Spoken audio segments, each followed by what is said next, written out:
அவர்கள் வரைபடத்தில் ஒரு குறி வைத்தார்கள். ஆனால் மாறியது முழு காடே. இருள் தேசம் என்று அழைக்கப்படும் அந்த பயங்கரமான காட்டில் வழியறியாமல் தவிக்கும் தம்பதிகளையும் குழந்தைகளையும் காப்பாற்ற 2 இளம் வீரர்கள் போராடி வந்தனர். அவர்கள் கதிர் மற்றும் நிலா.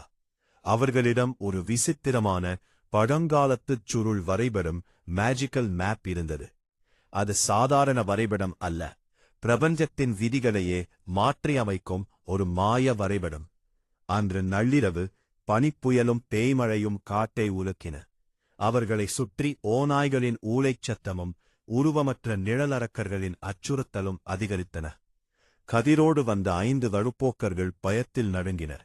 இனி எங்களால் ஒரு அடிக்கூட நடக்க முடியாது என்று ஒரு முதியவர் தரையில் அமர்ந்தார். நிலா உடனடியாக அந்த மாய வரைபடத்தை நிலத்தில் விரித்தாள். அவர்கள் நின்றிருந்த காட்டின் மையப்பகுதியை வரைபடத்தில் தேடினாள். கதிர் தன் கத்தியின் முனையால் வரைபடத்தில் அவர்கள் இருக்கும் புள்ளியின் மீது ஒரு சிறிய நட்சத்திரக் குறியீட்டை எக்ஸ் மார்க் கீறினான். மறுநொடி ஒரு பேரதிசயம் நிகழ்ந்தது. அவர்கள் நின்றிருந்த முட்செடிகளும் பாறைகளும் மெல்ல நகர்ந்து மறைந்தன.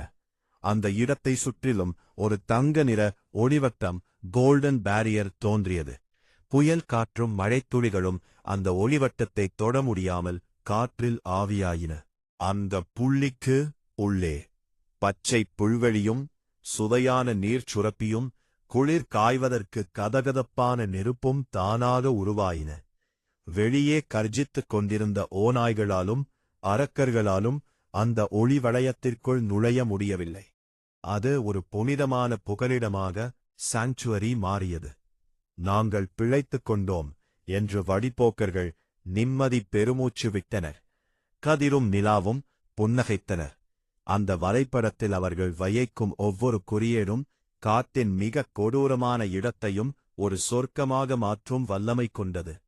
விடிந்ததும் அவர்கள் அடுத்த இடத்தை தேடி பயணத்தை தொடர்னர். காடு முழுவதும் பலவீனமானவர்களுக்கான புகலிடங்களை உருவாக்க. நண்பர்களே, நம்ம சேனலை சப்ஸ்கிரைப் பண்ணிட்டு பெல் ஐகானை அழுத்துங்க.